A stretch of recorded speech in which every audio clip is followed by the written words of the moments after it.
thank you so much for joining us this time right after lunch. We hope to have a very exciting and engaging panel for you.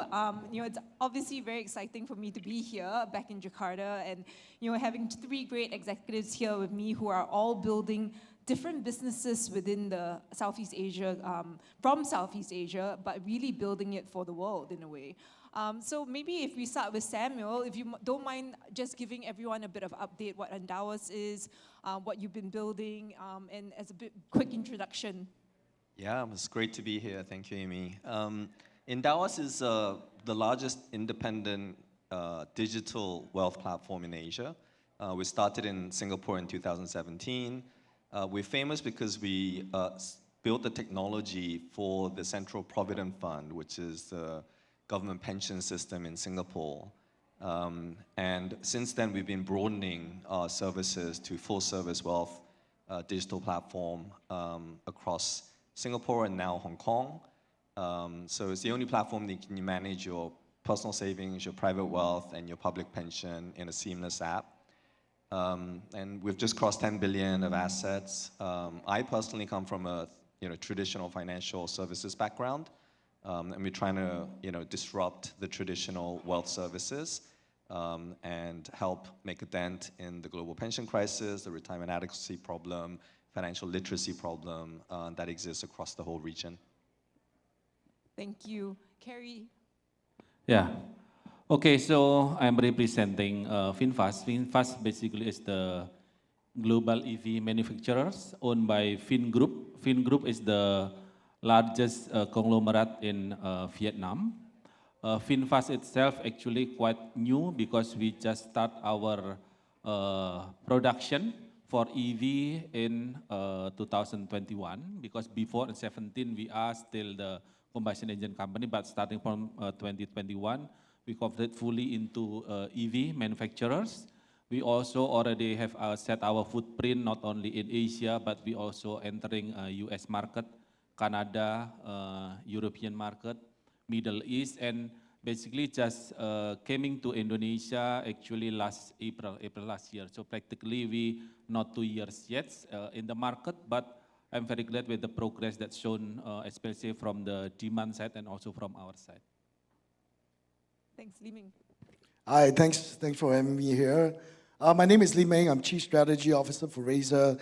That part of business, if you game, you probably know us. We do hardware, we do software, we do services. But I also double head as Executive Chairman for our payments business. It used to be called Razer Fintech. We rebranded it to Few. You can ask me later why it's called Few. I'll tell you the story. But basically, we are a payments platform across Southeast Asia. We have licenses across 8 countries in Southeast Asia and Hong Kong, Taiwan. We processed more than $10 billion last year. So it's a business that has been bootstrapped within Razer. Fortunately, unfortunately, the business doesn't really fit closely with the gaming side, which is why it was rebranded and set up as a separate company starting from last year. Great. And as we think about the title of the panel, right, scaling beyond borders, and thinking about your businesses as you thought of how do you grow beyond your borders of where you started the business. I think we heard a lot today about the importance about uniting Southeast Asia as an economy, but also about how do we build businesses from Southeast Asia for the world. And love to hear a bit more about, as you've gone through the journey, what were some of the considerations that you have gone through? Maybe Samuel, I'll start with you first. Again, I thought Li Meng was gonna do a lot of the answering, but okay. So we're a Singapore headquartered, company. I think we're in the space of financial technology. So the problem with finance is, unfortunately, it's heavily regulated. So it's not easy for a company to immediately go into multiple markets by building an app and just launching it in 10 markets. So it's taken time for us to build it. On top of that, we touch pension, which is a very heavily guarded and regulated kind of space, and therefore it's more difficult as well. What we're about is trying to solve like the fundamental kind of problems of retirement adequacy and pension, and that is not just a Southeast Asian problem. I think most people in Southeast Asia actually think it's not a problem at all. but it's a massively growing problem, and it's not just a North Asian kind of Japan, Korea problem. It's a problem for all of Southeast Asia. I think the stat I saw latest was within 10 years, we're going to have 130 million people who are going to be in that 60 plus, not 65, 60 plus. And then old age poverty is creeping up across the whole region and is likely to cross 15, 20% of the population. And the most important stat is that a lot of the pensions across the region are heavily underfunded. The contributions are too low oftentimes. And I just came back from Malaysia where EPF, the national pension system there, held a big conference on longevity and social well-being and retirement. And I was like shocked to find out that at 55, you're able to withdraw the money. By 65, within 10 years, 95% of that is gone, which means that the bulk of the Malaysian population actually doesn't have any pension to fall back on. And so, imagine a country, and it could be any one of your countries across Asia, Southeast Asia, and after working all your life, you cross 60, 65, and you retire and you don't have enough money to live on. Your quality of life deteriorates. There's an important stat that tells you that actually you are going to be living in an unhealthy physical condition for the last 5 to 10 years of your life. So there's a massive social, health, mental, economic problem. And underlying all of that is a financial problem because all of that requires money. And so solving from the demand side, literacy and education, and then on the supply side, providing financial services that will help alleviate or solve these problems earlier is a massive challenge for the whole region. So while Endowus is started in Singapore and we've now gone to Hong Kong, we are looking at other markets and trying to expand this. But where it starts is literacy and education across the whole region. And every financial institution has a duty, we call it the fiduciary duty, right? To do what's in the best interest of our clients. For every bank, every wealth manager, I think it's so critically important that we do more and we leverage technology to solve this problem because we are currently not using technology. There's no AI application in trying to solve your retirement problem.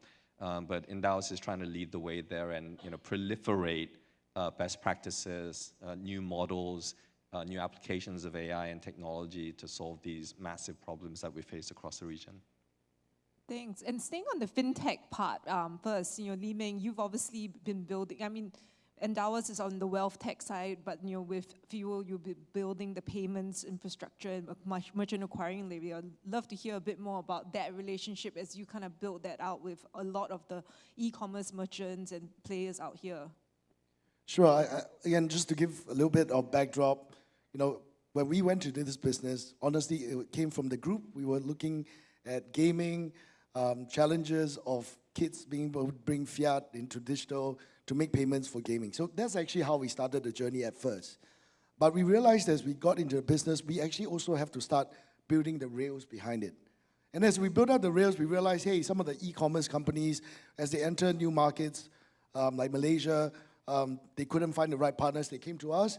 And, kind of 2019, my boss gives me a call and said, look, the business from the payment side is getting more and more non-gaming. What do you think we should do? So at that point in time, regulations for payments were also kicking in. So the decision was to then do a split of the business. The regulated business stays under fintech or Fuel at that point in time. The thesis is still the same. We see the e-commerce growth across the region. We see a very digital savvy young crowd, whether it's gaming, it's buying goods online, continue to be there, and I think it's accelerating even more. We see a lot more merchants coming, being born out of individual countries in Southeast Asia. All the big boys from China, the US, are coming here. So the point was to double down on this and try to at least get a footprint across Southeast Asia so that we can be that one-stop shop for any merchants. The reality is, even today, you still do not probably will be able to find one payment partner with direct licenses in every single Southeast Asia country at this point in time. We're trying to be there. We're in, like I said, we're in Singapore, Malaysia, Philippines, Indonesia, Thailand. We're short of Vietnam. We're in Hong Kong and Taiwan, right? So I would say, this was one of those things that instead of being, so in the early, call it 2020s, 2021, there's all these fintech run-up and valuations, people in order to go get funding, they were basically saying, let's do more sexy stuff, credit lending, BNPL, which I think there is still a path, but we, on the other hand, decided, let's just do one thing good and just double down on this.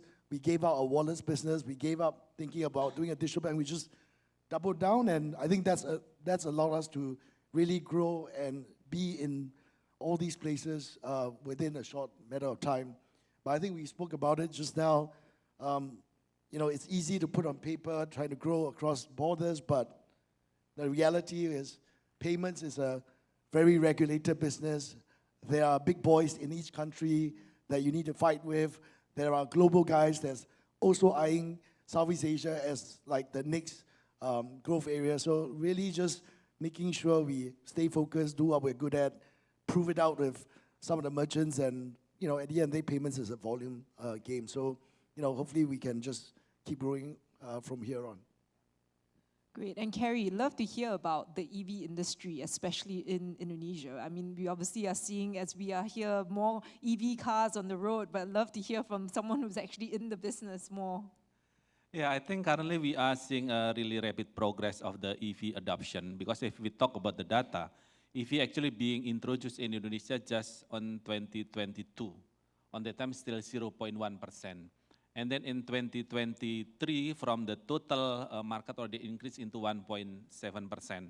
Last year in 2024, it's increased into 5%, but this year, month to date May, the contribution of EV already showing 9.7%. So this is very, let's say, rapid increase.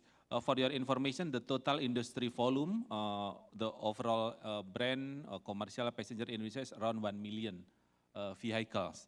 So now already, let's say, reaching 10%, and we are, as the players, we believe once the contribution or total volume of EV already passed the 5%, it will, let's say, very fast the grow. So that's, we are believe in that potential. Therefore, if you may see at the moment, so many, let's say, almost car brands, EV car brands from worldwide are coming to Indonesia because of the big potential that we are having here. Therefore, also from the Fin Group itself, as a company, we see that Indonesia and India as the, let's say, two biggest potential market for EV in Indonesia outside the home base of Vietnam. Therefore, now we are entering the market. It's not only selling the car, but we also bringing all the ecosystem that we have. Besides VinFast in Indonesia, Fin Group also, we are bringing the ecosystem, the charging company. Because actually the main challenge for people to switching from combustion engine into the EV, first is regarding the infrastructure, the charging. Therefore, we bring our own charging company named V-Green. By having our own charging system, actually, then we can expand to all over Indonesia, even into the smaller city scale. And then also the second challenge for people to buy EV, actually for Indonesia, typically Indonesia market, every time you buy a car, you already calculate, oh, if I use it for 3 years, how is about the resale value?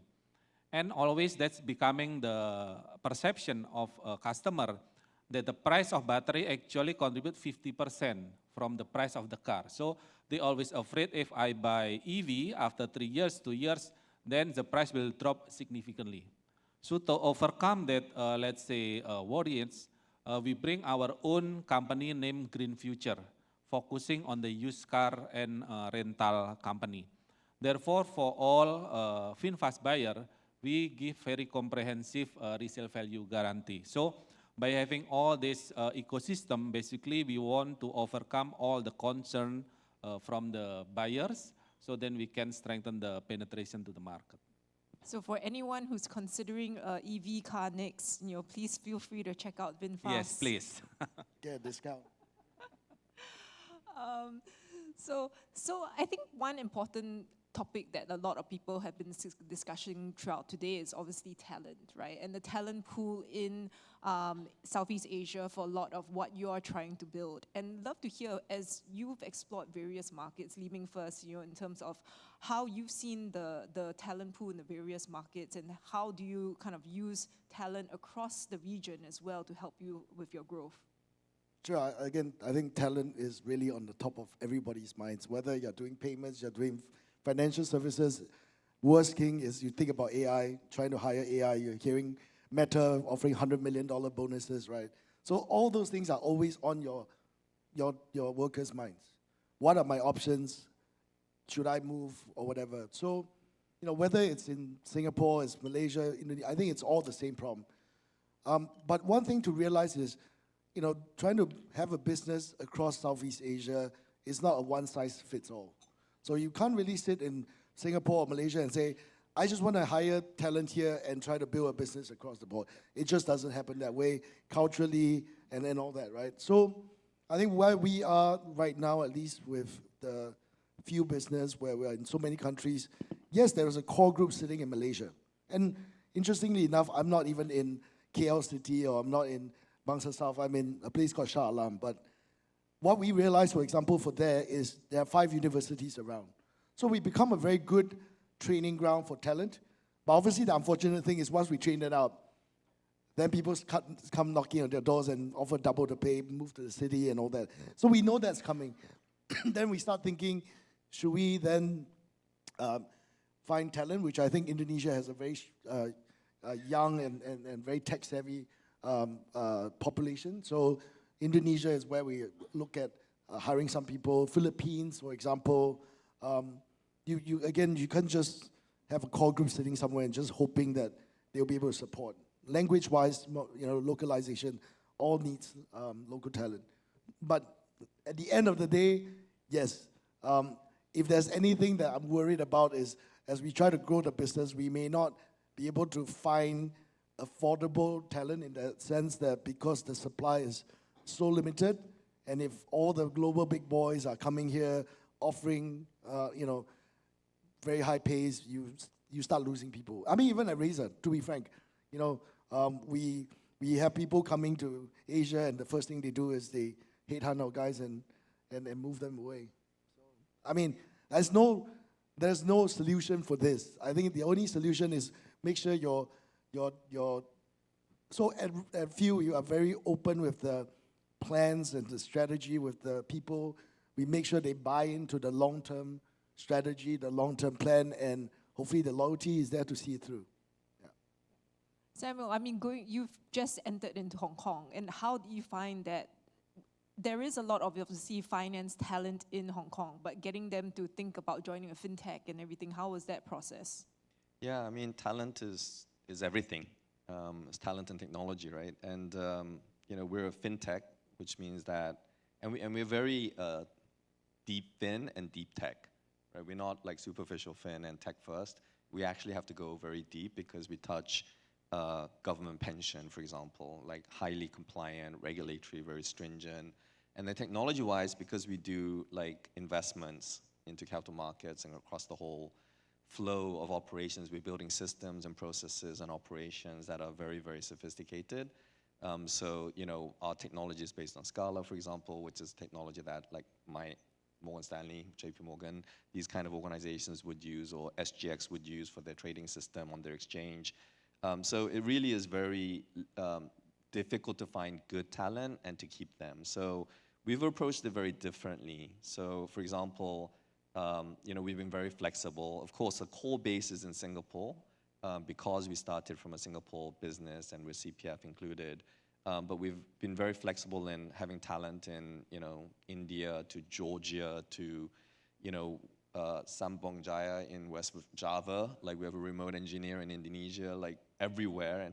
And also we've been very flexible in trying to, keep them. So the first 4 years of the business, we were actually bootstrapped. So it was my co-founder Greg and myself funding most of it at the beginning. But from the first year, we actually opened up the fundraising to all of our employees.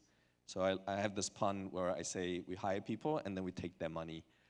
Because even fresh graduates from university and experienced people, they would put money into every funding round. We did 4 rounds, one a year, at a discounted value of what we felt was fair value of the company. And as it continued to grow, new employees and existing employees would fund the company, which meant that not only were they getting free ESOP, which at the time was pretty worthless because engineers don't want ESOP in Southeast Asia generally, because exits are very rare. And also, engineers and employees don't make a lot of money from exits either. But what we did was, because of that, it wasn't just ESOP based, they actually put skin in the game, and they've actually benefited. So having that tradition, and then the next year we would have people that have life events, need to sell some of their stock because they have to pay taxes, or father's operation, or they have to buy a house, or they're getting married. We would backstop and buy that back at that higher valuation. So people felt that there was liquidity every year.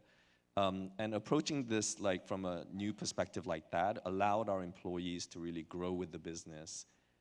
It bred loyalty, and they had real ownership in the business. So they not only felt but acted like owners of the business. And this is most salient in our technology team. We have an engineering base in Singapore and India and across the region, and our turnover last 12 months is less than 3% in our tech engineering team, which is unheard of because of the unique ways in which we've approached hiring, talent management and compensation, and also ownership, which is a key part of that. Great.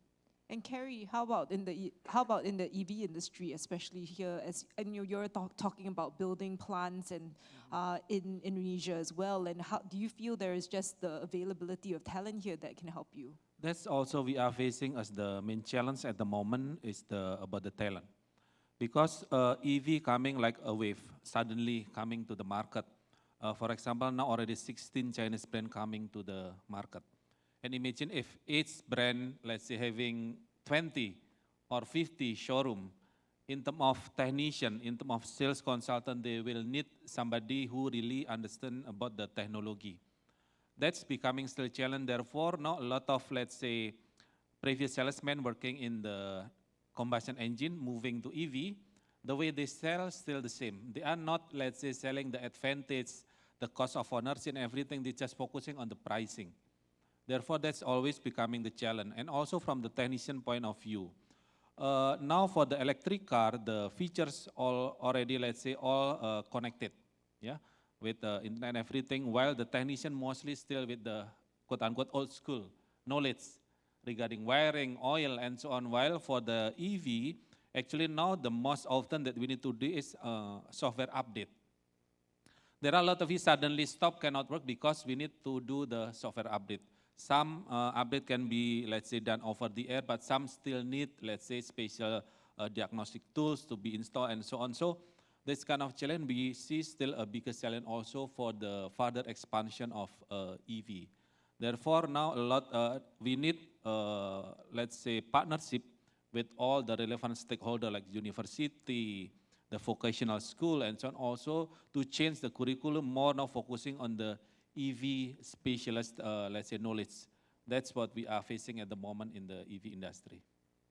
And shifting a bit to the current environment, given the fact that geopolitics has obviously made the environment a lot more volatile, but looking at it from a more positive lens and thinking through as to what the opportunities are in this volatile environment, love to hear a bit more from each of you around that. Maybe Li Ming, starting with you. Sure.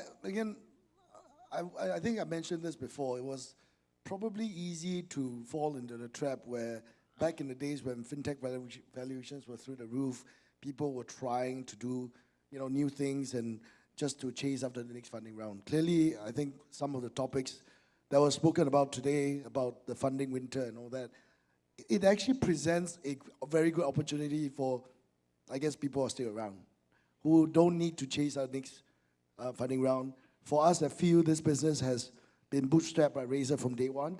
We've never fundraised, it's profitable.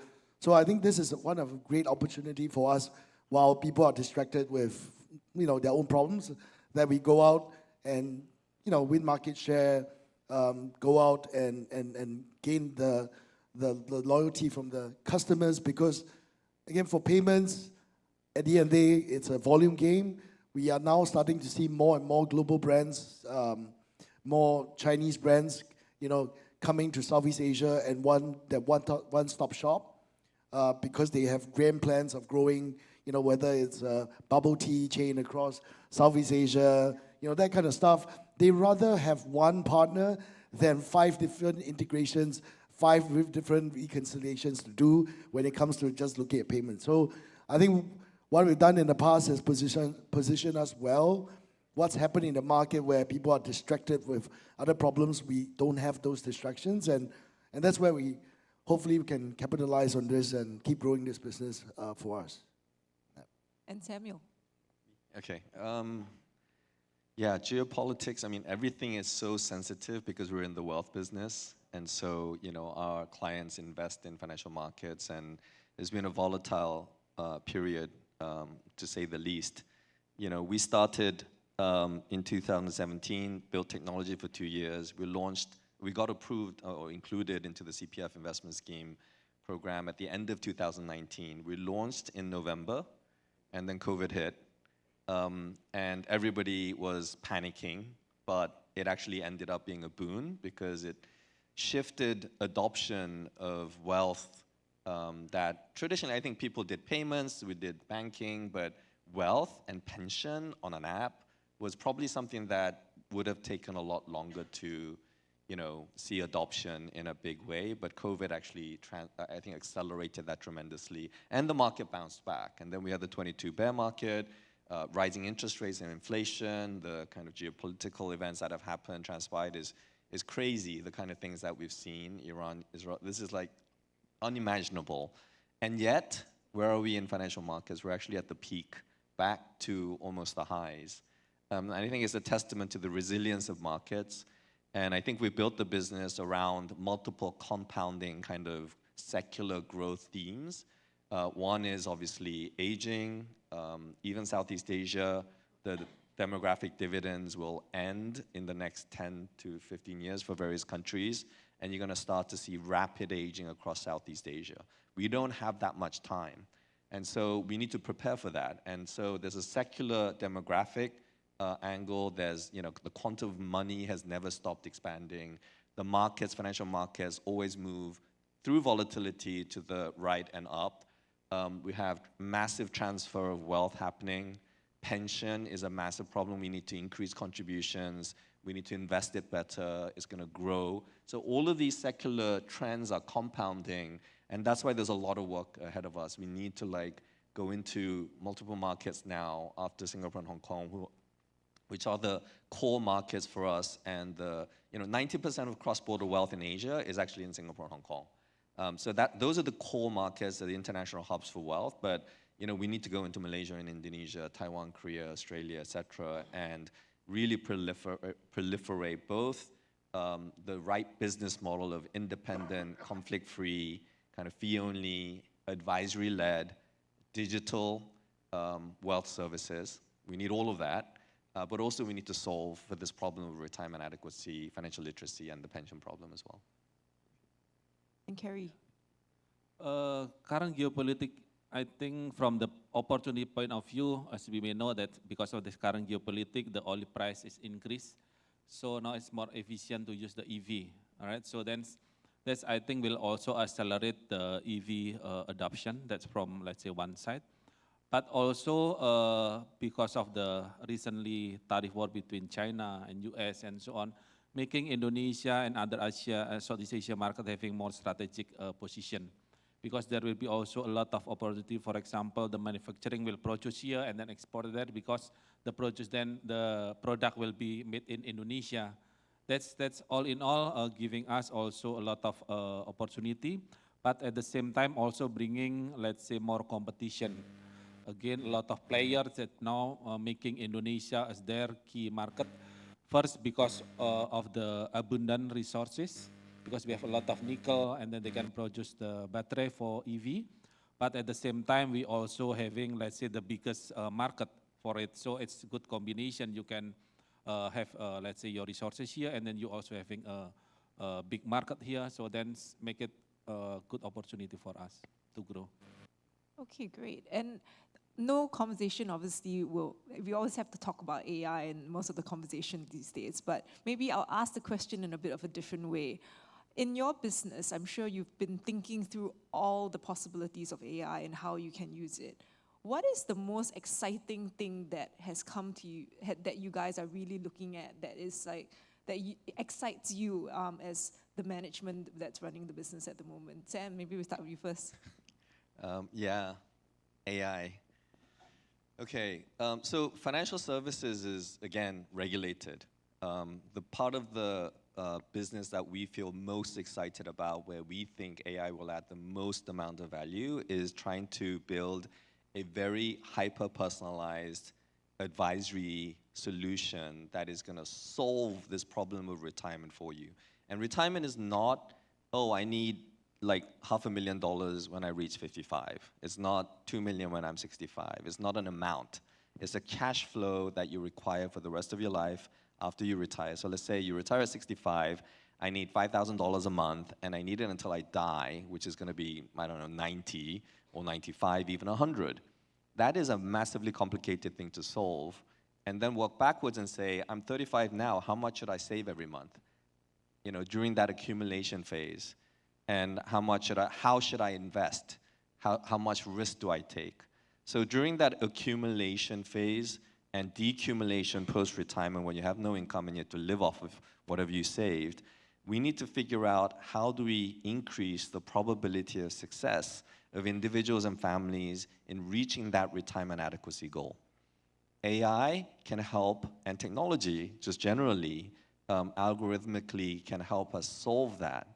But because there's so many life events in between, I get married, I change my job, my income changes, or I lose my job and I lose my income. There's multiple events that are happening throughout your lifetime that's going to change the dynamics, change the outcome, change, my expectations of the quality of life beyond retirement and all those things.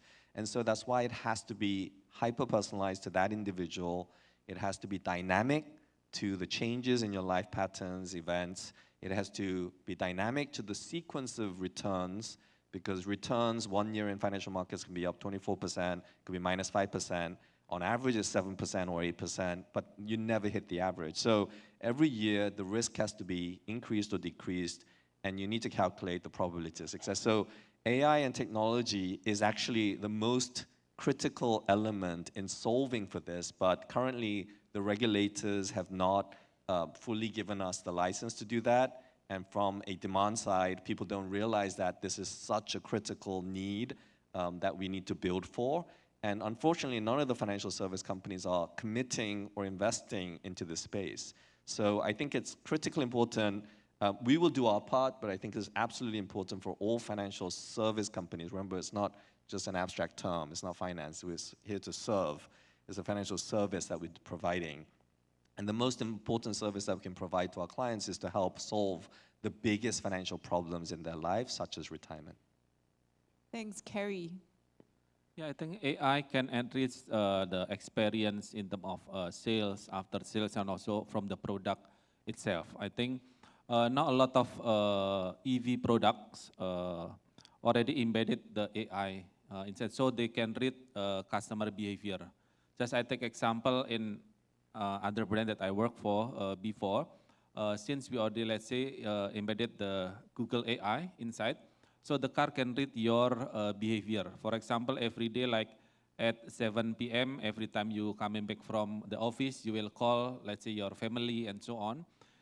They can also give you a reminder, do you want to call your son and so on. So this kind of feature, I think, is unavoidable. All will come to the car itself, not only in the luxury or premium segment, but also go to the even at the entry level in the future. And then in terms of sales experience, basically the customer journey from beginning, usually they will do research in the, let's say, digital world before they are coming to see, to touch the field to the dealer. So this AI also can reach experience to provide the seamless journey for the customer. From the researching the car, they make a comparison and so on, and also from the after sales, from the experience during use the car, this AI also can be embedded to enrich the experience, I think. Li Ming. Okay, so I think internally at Razer for the last few years, we've actually been very encouraging of our staff to use AI to, be more efficient, to be more productive, all that. I think most organizations today, if you don't do it, I think you better get on it because it does help a lot. But maybe I can switch to the other hat because when you talk about AI, the other part, which is the Razer side, makes a little bit more excitement. If everything that's talked about in AI today really comes to fruition, I think humans still have a job, but they just don't have to go to office so often. And then what are they going to do? They probably have to entertain themselves. And if they entertain themselves, movies, music, games. But what that also means is, content for gaming just needs to be faster, better, and on the fly, right? So one of the big bets at Razer that we've announced a couple of tools, we're building a lot more, is how do we disrupt the current gaming industry by making this reality happen. I.e., for example, you develop a game, the biggest game last year was Black Myth Wukong, took them 10 years to build, became the #1 game globally, but they spent hundreds of millions of dollars, right? If the tools come in and literally help you save time, cost, it will help. We launched a very small tool called the QA Companion. Quality assurance takes about 30-40% of a game development cycle. You don't want to launch a game with bugs. But this AI companion basically can come in and shorten the time that human play testers will need to spend time. And that translates to cost, and that costs down, and then time efficiency. So little things like that we're building. Hopefully we'll have more to talk about, but that's more a global thing that we're working at Razer and looking to disrupt that whole gaming industry. Great. I think we actually have some time for Q&A, so wanted to see if anyone had any questions. I think you can scan the QR code and basically type the question in, or if you can also raise your hands and we'll make sure that a mic gets to you to be able to ask a question.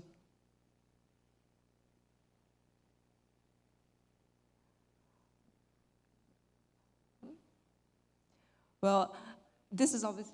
We have one question here.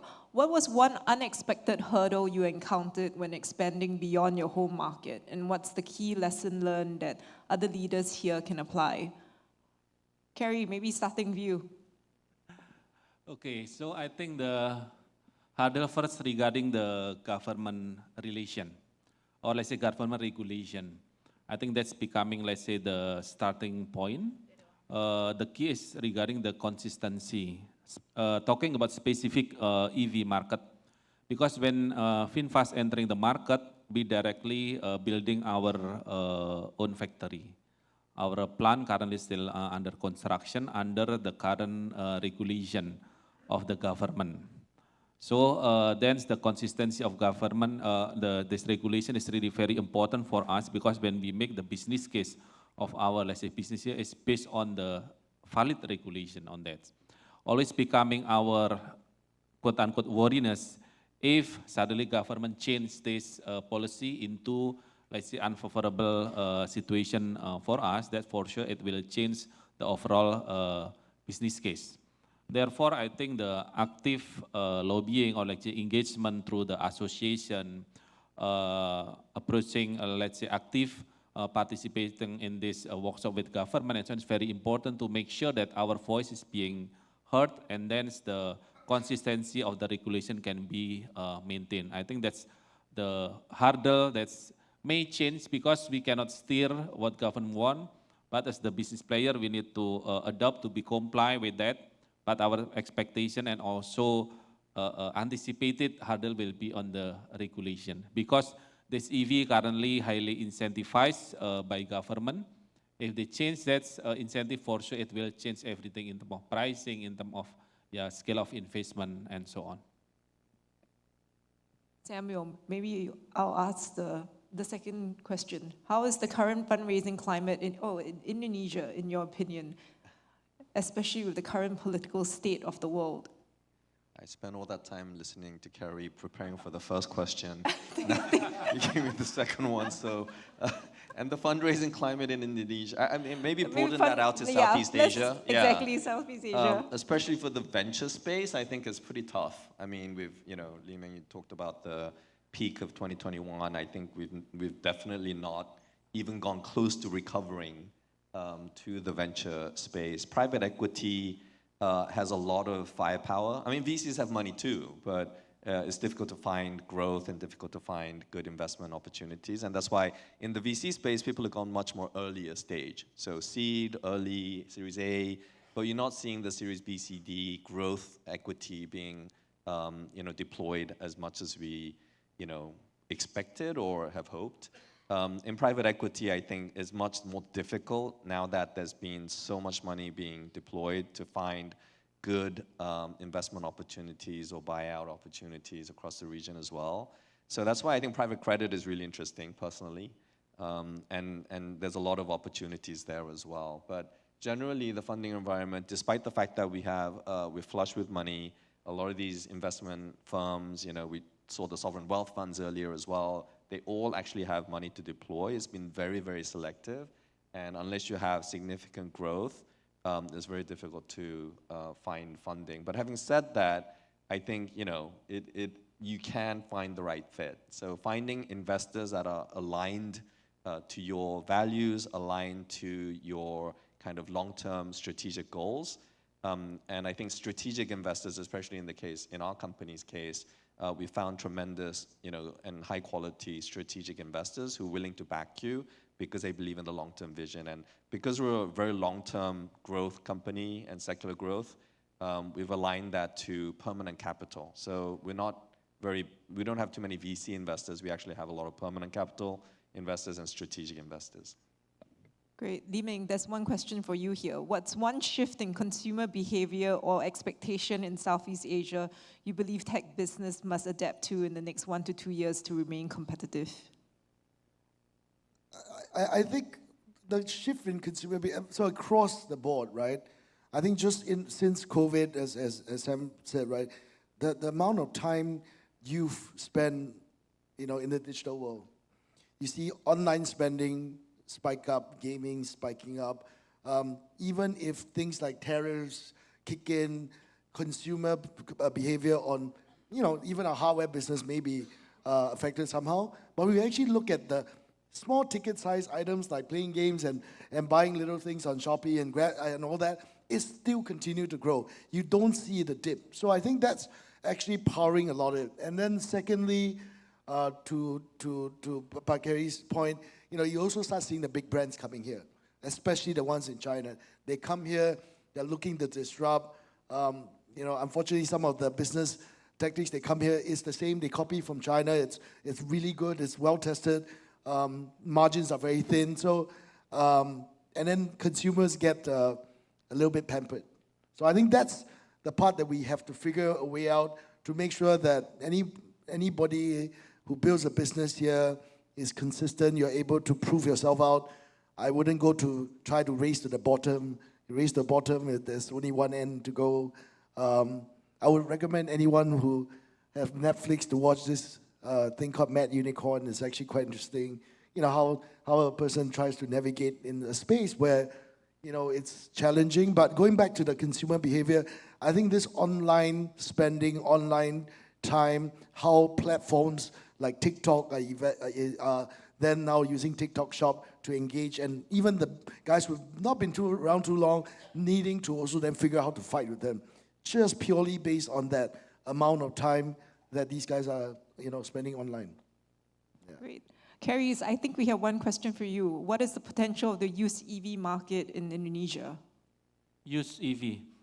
Okay, so this is still biggest challenge, as I mentioned before, because the EV is just, I can say, 3 years in the country. So if we're talking about the price of EV itself, now the customer still guessing, or let's say the used car player still try to figure out actually what is the right price for this car. Because again, the perception about the battery price is 50% of the vehicle, so it's quite difficult. Therefore, need again the ecosystem. Hand in hand, for example, if in the case of VinFast, we have our own company, then we can set the price. But for the others, they also can work together with the, let's say, third-party used car, like CarSam or LX and so on, try to define together. Because used car price will align with the unit in operation of the car. So more population in the market, for sure, the price will be getting more stable. But if talking about the potential, I can say with the accelerated or the increasing interest for the customer to move to EV, along the time the used car for EV also will growing. Even though at the moment, if we're talking about the EV, a lot also option for the entry level model. So it's mean with the same amount of money, actually people can still buy the new car of EV rather than the used car of EV. Unless if customer having some preference of certain brand, maybe with the same amount of money, he will buy first the used car as kind of trial. Yeah. But at the moment, if we're talking about the potential, I see it will have a good potential along with the growth of EV adoption in the market. Great. So I think last question, Sam, what is the biggest blocker in future AI adoption in your company? Pride.